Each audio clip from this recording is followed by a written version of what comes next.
안녕하세요. 7주차 1강 수업을 시작하도록 하겠습니다. 학습 목표는 첫 번째, 바람직한 추정량의 조건을 설명할 수 있다. 두 번째는 실리 구간의 개념을 설명할 수 있다. 세 번째는 평균에 대한 실리 구간을 구할 수 있다가 되겠습니다. 학습 내용으로는 추정량의 조건, 실리 구간, 평균에 대한 실리 구간이 되겠습니다. 첫 번째, 점 추정과 추정량의 조건입니다. 한번 보세요. 우리가요, 통계적인 추론, 우리가 추론이라고 하죠. 추론이라고 하는 것은 크게 뭐가 있냐면 추정과 가설 검증이 있습니다. 뭐가 있다고요? 추정과 가설 검증이 있다. 추정은 다시 점 추정과 구간 추정이 있다. 점 추정과 구간 추정이 있다. 우리가 뭘 추정할 때 하나의 점으로 추정하는 건 점 추정입니다. 예를 들어서 아버지가 아들하고 대화를 하는데 아들이 수능을 보고 왔어요. 400점 만점의 수능을 보고 왔는데 아버지가 너 몇 점 맞았냐 했을 때 300점 맞은 것 같아요 라고 하면 300점이라고 하는 하나의 점으로 추정한 거지요. 그렇게 말을 하는 방법도 있고, 또 한 가지는 아버지 250점부터 350점 사이에 맞은 것 같습니다 라고 하면 그것은 바로 구간 추정으로 우리가 추정을 한 거지요. 이와 같이 추정이라고 하는 것은 점 추정과 구간 추정이 있다. 우리가 구간 추정을 할 때 어떻게 하는 게 가장 구간 추정이 좋으냐. 우리가 모수를 통계학에서 세타라고 해요. 그러면 이 모수가 포함되면서 구간이 작을수록 좋은 거죠. 예를 들어서 아버지한테 아들이 수능을 몇 점 맞았냐라고 이렇게 물어봤을 때 아들의 가장 정확한 답은 아버지 0점부터 400점 맞았어요 라고 하면 그게 정확해요. 왜? 분명하니까 그것은. 그러나 만약 아들이 아버지한테 0부터 400점 맞았다고 하면 아버지가 버럭 화를 낼 거예요. 야 임마, 그건 나도 안다. 내가 아는 이야기를 네가 너한테 요구하겠냐. 이렇게 해서 아버지가 버럭 화를 낼 거예요. 다시 말하면 아들이 아버지한테 어떻게 답변하는 게 좋냐면 자기가 실제로 맞은 점수가 속해 있으면서 구간이 작을수록, 다시 말해 아까 300점이라고 하면 298점부터 303점 사이 맞은 것 같은데요 하며 나중에 결국 300점 맞았다고 하면 이게 좋은 거죠. 그러니까 구간이 작고 그 모수가 나중 결과가 모수가 포함되어 있다고 하면 가장 좋은 추정이 될 거예요. 그러나 이제 구간이 작을수록 그 모수가 비켜나갈 수가 있는 거죠. 그 오차가 발생할 수 있는 거예요. 비켜나가면 또 얘기는 달라지는 거거든요. 우리가 통계적 추론, 스태티컬 인퍼런스라고 하는 것은 추정과 가설 검증이 있고, 가설 검증이라는 것은 모집단에 대해서 우리가 가설을 설정하고 나서 모집단으로부터 추출한 표본을 가지고 그 가설이 맞느냐 안 맞느냐를 하는 게 바로 가설 검증입니다. 우리가 이제 통계적 추론을 하는 데 있어서 먼저 추정에 대한 이야기를 먼저 하려고 합니다. 추정을 공부하기 전에 우리가 추정량이라고 하는 게 있어요. 영어로 우리가 estimate라고 하는데 표본 정보에 의존하는 확률 변수로서 모수를 추정하는 데 사용되는 표본 통계량입니다. 모수를 추정하는 사용되는 표본 통계. 하지만 평균을 가지고 추정하느냐, 분산을 가지고 추정하느냐, 표준 편차를 가지고 추정하느냐, 또는 비율을 가지고 추정하느냐, 이게 이제 그 표본 통계량이 바로 추정량이 되는 거죠. 추정치라고 하는 것은 표본 자료를 이용해서 계산한 통계량의 특정한 값을 얘기합니다. 평균인데 80점, 75점, 또 비율이 0.5, 0.4, 이게 이제 결국은 추정치가 되는 거예요. 방금 전에 우리가 점추정이라고 하는 것은 표본을 추출해서 필요한 계산을 하다 보면 어느 하나의 수치인 점추정치로 모수를 추정하는 방법이 바로 점추정이라고 그랬죠. 그리고 구간 추정, 실내 구간 추정이라는 것은 모수의 참값이 포함되리라고 기대하는 추정치를 일정한 범위, 하한값과 상한값으로 나타내는 방법이 바로 신뢰 구간 추정이 되고 영어로는 confidence interval estimate라고 우리가 이야기를 합니다. 우리가 추정을 할 때 바람직한 추정량이 되기 위한 조건은 뭐냐?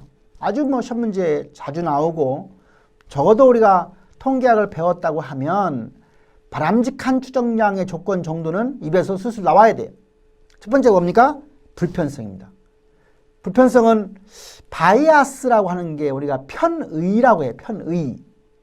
기가 아니고 편의입니다. 편의, 바이아스. 그런데 언바이아스니까 불편.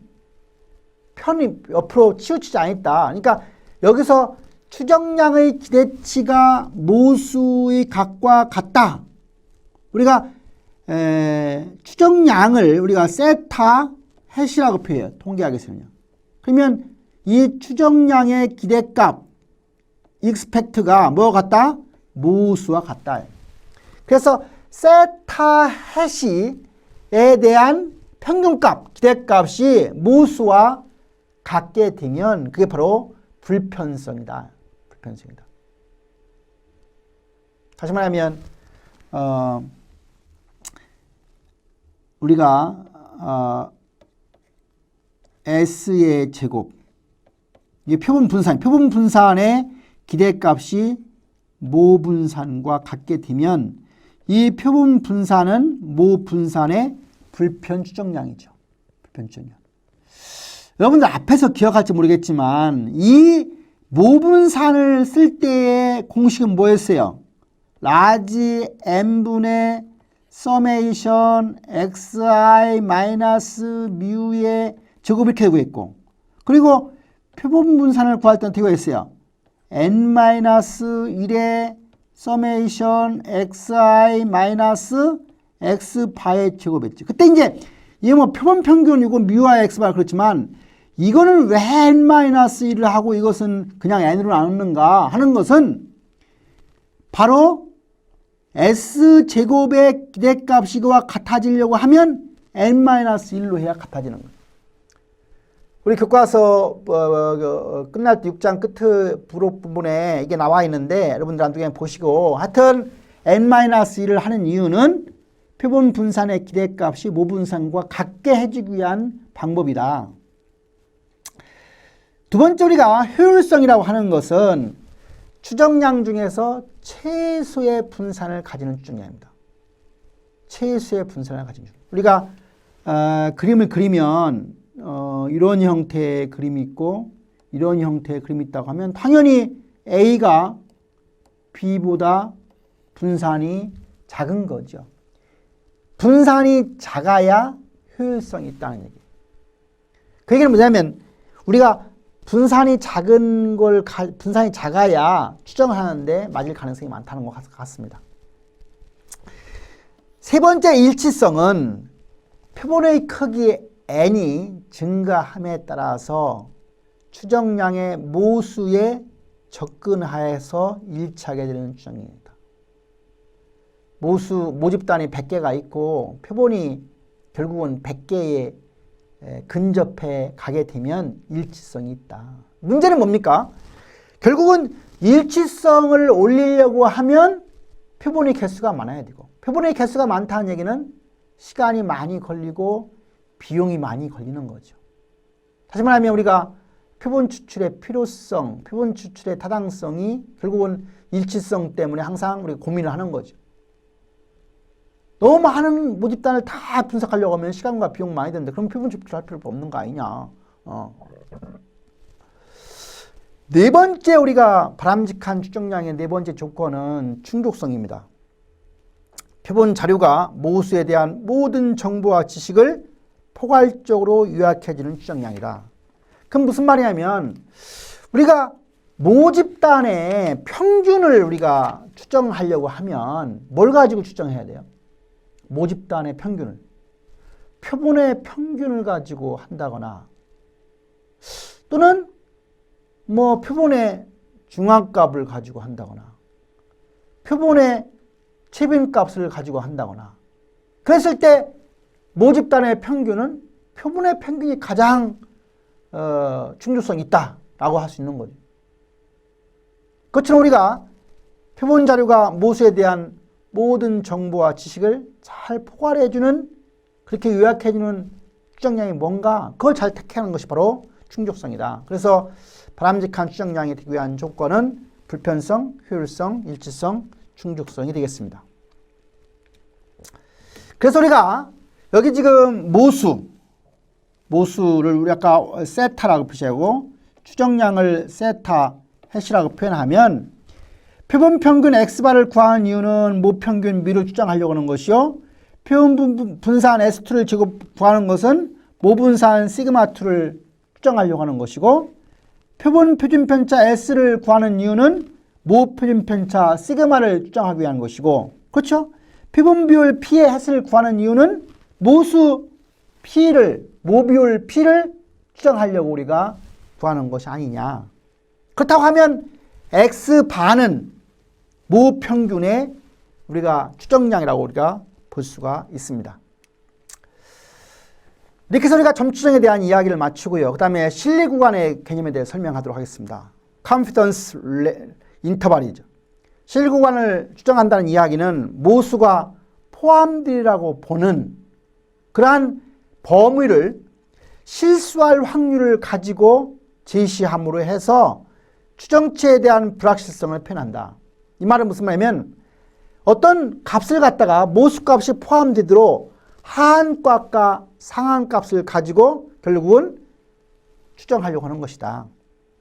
그래서 신뢰 구간, confidence interval이라고 하는 것은 점 추정치를 중심으로 해서 특정 확률로 모수가 포함될 것이라고 기대하는 하한부터 상한까지의 구간이다.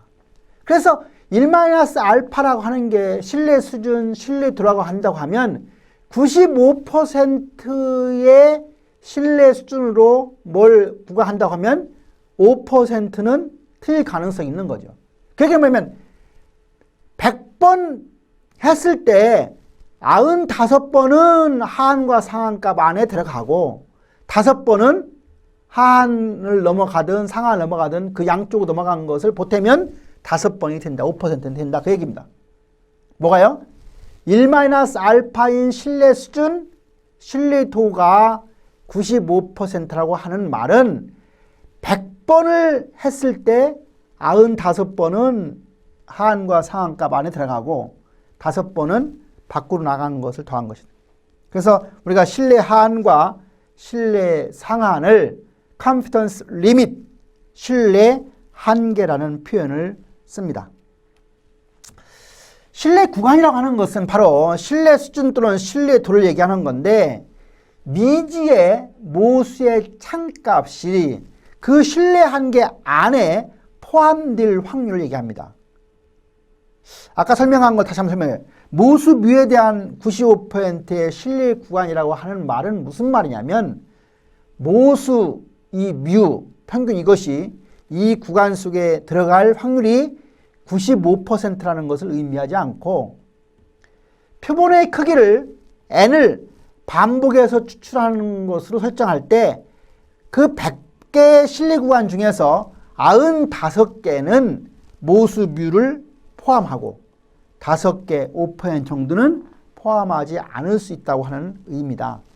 실제로 하나의 신뢰 구간을 설정하기 때문에 모수 뮤가 이 구간의 속에 포함될 것을 우리는 95%라고 신뢰하는 바라고 똑같은 말이다. 우리가 1-알파에 벗어나는 범위를 이제 알파라고 하는데 이제 그림을 그리면 이런 상태에서 여기서부터 여기까지가 얼마예요? 여기까지를 1-알파 신뢰 수준, 신뢰도라고 하면 지금 이쪽 부분이 얼마냐면 2분의 알파고 이쪽 부분이 얼마예요? 2분의 알파가 되는 거죠. 이거 2분의 알파, 2분의 알파면 알파.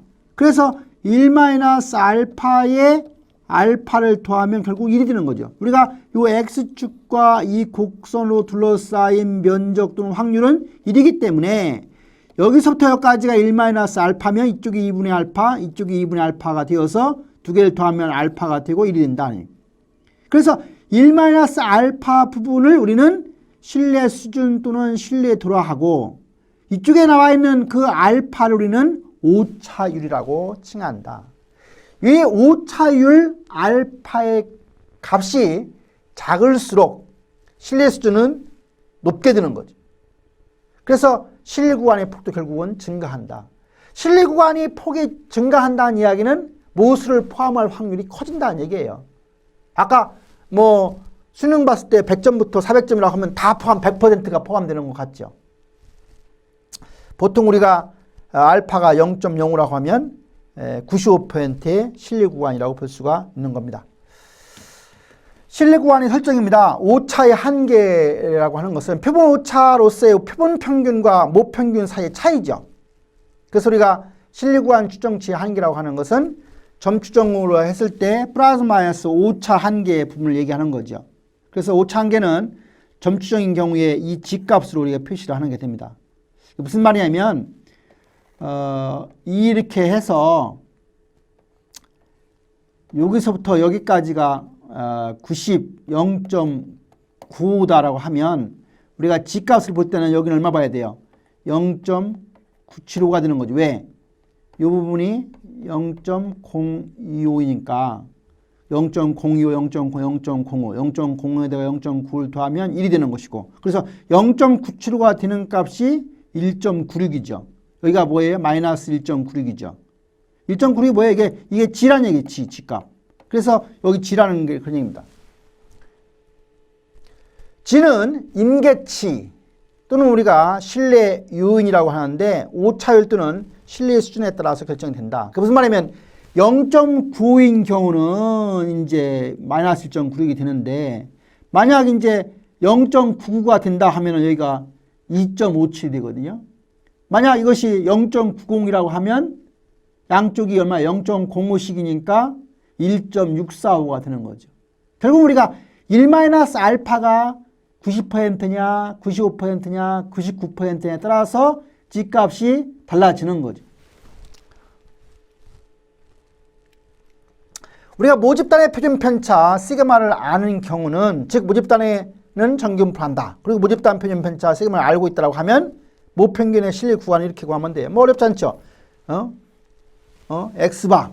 그러니까 우리가 뮤를 구하려고 하면 표본 평균 X바 마이너스 G 값에다가 결국은 이거는 이렇게 되는 거죠.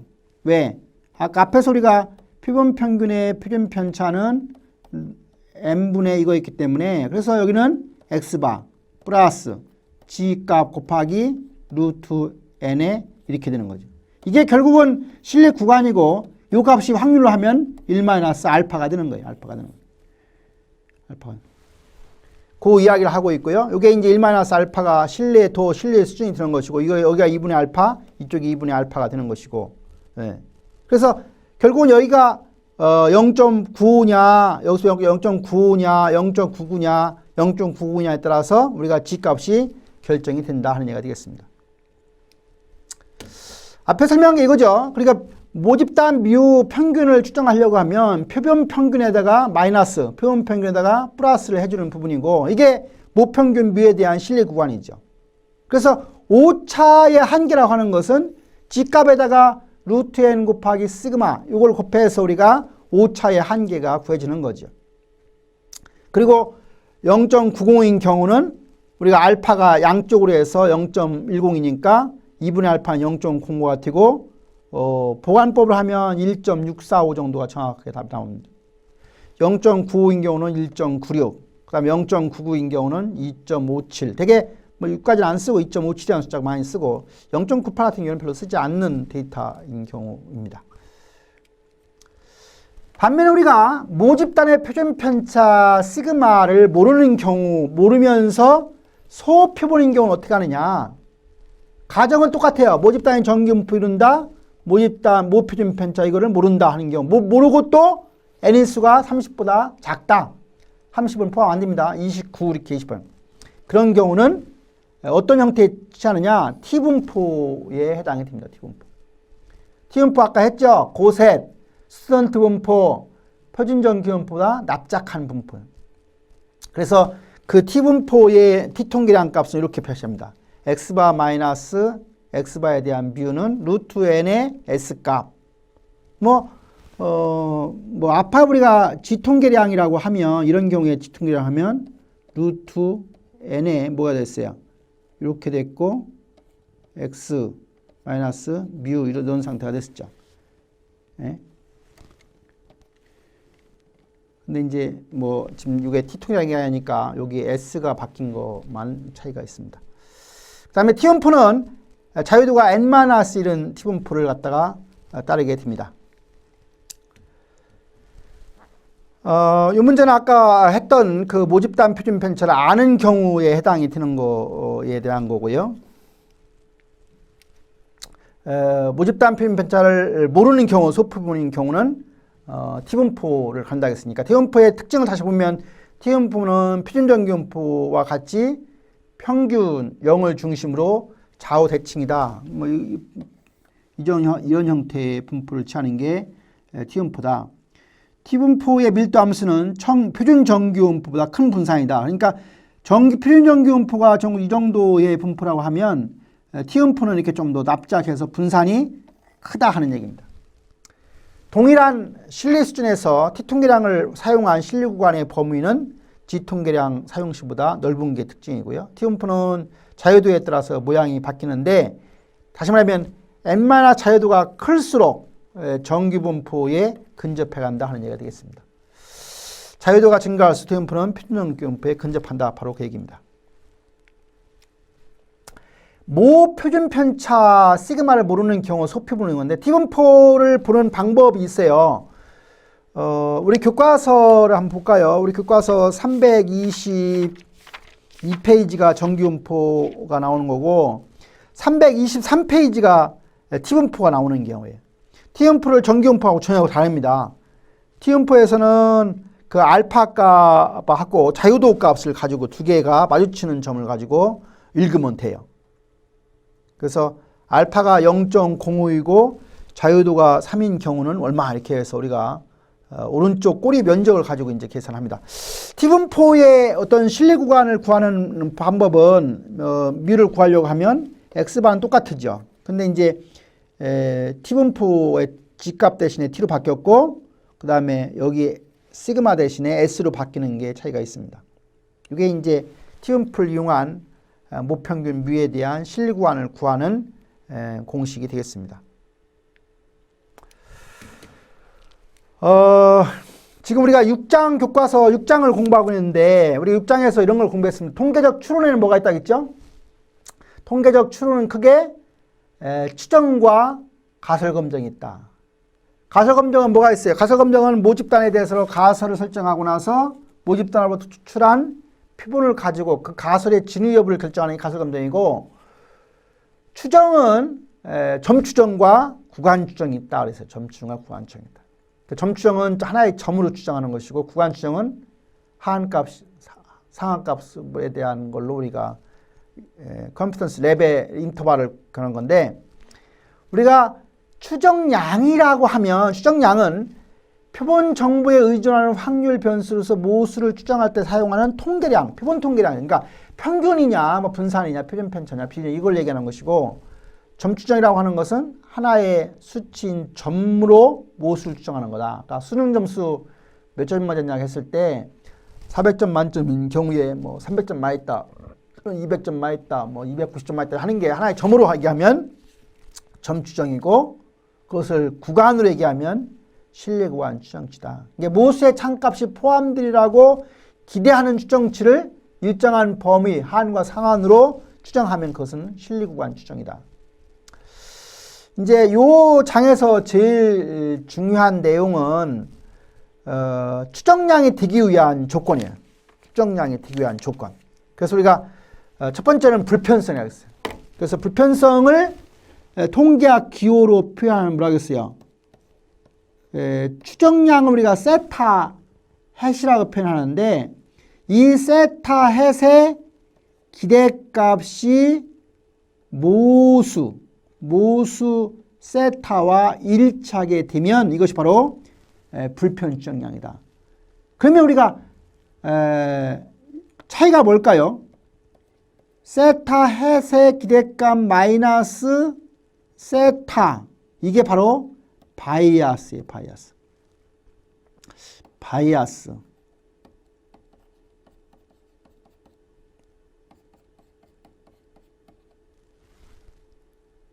요 자가 그 기자 비슷해서 우리가 사람들이 기라고 읽는 경우가 있는데 기가 아니고 의자입니다. 의자. 그래서 결국은 불편성이라고 하는 것은 이 바이아스가 0이 되는 추정량이다. 바이아스가 0이 되는 추정량이 불편성이 되겠습니다. 그 다음에 우리가 효율성이라고 하는 것은 말 그대로 분산이 작을수록, 예를 들어 볼까요? IQ가 100인 여자와 150인 남편이 결혼했을 때는 그 분포가 상당히 넓적합니다. 넓적해요. 그러나 그래서 이제 가운데 평균은 125가 되겠죠. 125. 그러니까 자녀를 낳으면 125의 자녀들가 가장 빈도가 많은 거죠. 그러나 이제 자녀의 수는 뭐 소수 많이 낳는 것이 아니기 때문에 무한정 낳다고 하면은 뭐 이렇다고 하지만 소수가 나오기 때문에 100인 여자와 150인 남자가 결혼하면 어떤 경우는 170인 자녀가 나올 수 있는 거예요. 왜? 그건 뭐 이 X축과 곡선과는 무한대로 맞닿지 않기 때문에 그런 거죠. 그러나 확률적으로 보면 125 정도의 자녀가 가장 많이 나올 가능성이 큰 거죠. 만약 120인 여자와 130인 남자가 결혼한다고 하면 그래프의 모양이 아주 뾰족한 거죠. 뾰족한 거예요. 그러나 평균이 125이기 때문에 자녀가 IQ가 아주 나쁘거나 아주 좋을 확률이 없죠. 그러니까 120부터 130 사이 근방에서 대부분 나오기 때문에, 그 얘기는 뭐냐면 IQ가 120, 130처럼 분산, 효율성이 높으면 결국은 추정하기에 좋다. 다시 말하면 뭐 수능 보러 가기 전에 모의고사 점수가 들락날락한 사람은 추정하기 힘들고, 만약 모의고사를 봤는데 대부분이 유사한 점수 이렇게 몰려있다, 고르다라는 말은 바로 분산이 작다, 표준 편차가 작다는 말이죠. 그래서 고르다고 하는 말이죠. 일치성이라고 하는 말은 뭐라 하겠어요? 표본의 수가 모집단의 수에 근접할수록 일치한다. 그 얘기는 뭐 당연한 얘기인데, 그 얘기는 뭐냐면 표본 추출의 필요성이라고 하는 거하고 이제 고려를 해야 된다. 중독성이라고 하는 것은 우리가 모수를 추정할 때 그 추정하려고 하는 거에 따라 다르게 해야 한다. 예를 평균을 가지고 하려고 하는데 무슨 뭐 이상한 뭐 범위를 가지고 하면 되겠어요? 안 되는 거죠. 모집단 평균을 가지고 추정하려고 하면 표본의 평균을 가지고 해야 되고, 모집단 비율을 추정하려고 하면 표본의 비율을 가지고, 이게 이제 결국은 충족성을 갖췄다 이렇게 얘기를 합니다. 그래서 이번 시간에 배운 내용에 가장 중요한 내용을 요약해 보았습니다. 다음은 우리가 이번 장에 배운 추정량의 조건 중에서 최소의 분산을 가지는 특성을 무엇이라느냐. 아까 뭐 추정량의 바람직한 추정량의 조건 굉장히 중요하다고 아까 강조를 했는데, 당연히 뭐 불편성, 효율성, 일치성, 충분성 뭐예요? 예, 효율성 문제가 바로 분산에 관련된 문제가 되겠습니다. 다음 중 거리가 비교적 먼 것은 뭐냐? 뭐 헷갈리는 문제일 수도 있지만 별로 뭐 앞에서 계속 내가 반복을 했기 때문에 어렵지 않습니다. 그래서 이렇게 우리가 그림을 그렸을 때 이게 상한값이고 이것이 하한값이라고 할 때 요 사이를 1-알파라 하고, 이게 이제 신뢰 수준이고 신뢰 도이고